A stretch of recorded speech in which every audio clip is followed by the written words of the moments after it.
Be warned, this video will contain spoilers. The opening scene of Reacher Season 3 is nothing short of masterful, pulling off one of the most unexpected twists in the series so far. Right from the start, the show dives into the 2003 novel Persuader, adapting its first chapter with stunning precision. The moment everything unravels and it's revealed that the elaborate setup was just a ruse to gain Richard Beck's trust and take his bodyguard hostage is an instant classic.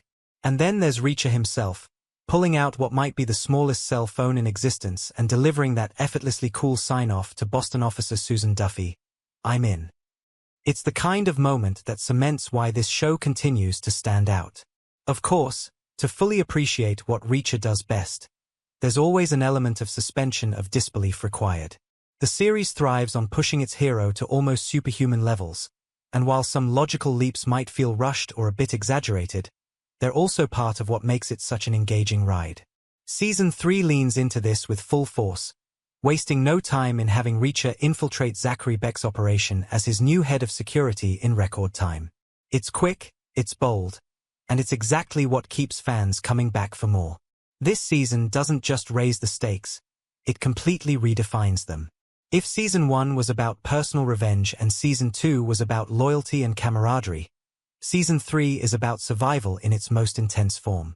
The villains here are operating on a different level, and for the first time in the series, Reacher doesn't feel completely untouchable.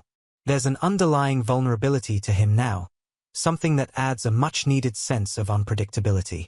Beck and his enforcer Pauli bring a new kind of danger, with Paulie's sheer physical dominance pushing Reacher to rethink his usual brute force tactics.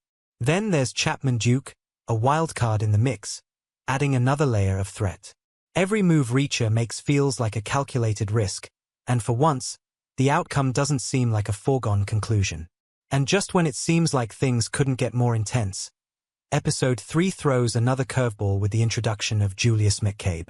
If Beck, Pauli, and Duke weren't enough, McCabe is positioned as an even bigger nightmare, forcing Reacher to operate with even more precision and restraint. On top of that, the reveal that his real target, Xavier Quinn, has adopted a new identity cranks up the tension even further. Reacher isn't just in deep, he's in the fight of his life, navigating a web of deception and raw power unlike anything he's faced before. The first 3 episodes establish that Season 3 isn't here to play it safe.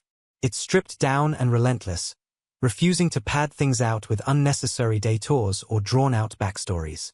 Even the romantic subplots, which have sometimes slowed down past seasons, take a backseat to keep the momentum going.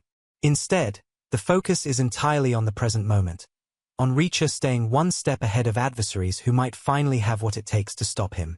His new allies in Boston may not have the same immediate charm as Margrave's Roscoe and Finlay, but they introduce a different energy, shifting the dynamic and giving the show a fresh setting to explore. Every interaction, every confrontation feels sharper, carrying an edge that makes this season stand out. Reacher may still be the ultimate lone wolf, but he's walking an even finer line between control and chaos. Season 3 is proving that Reacher isn't just about brute strength. It's about strategy, survival, and the ability to adapt in ways we haven't seen before. But what do you think? Does this season's approach make Reacher more compelling, or do you prefer the sheer dominance he's displayed in the past? Drop your thoughts in the comments and let's talk about how Season 3 is shaping up to be one of the show's best yet.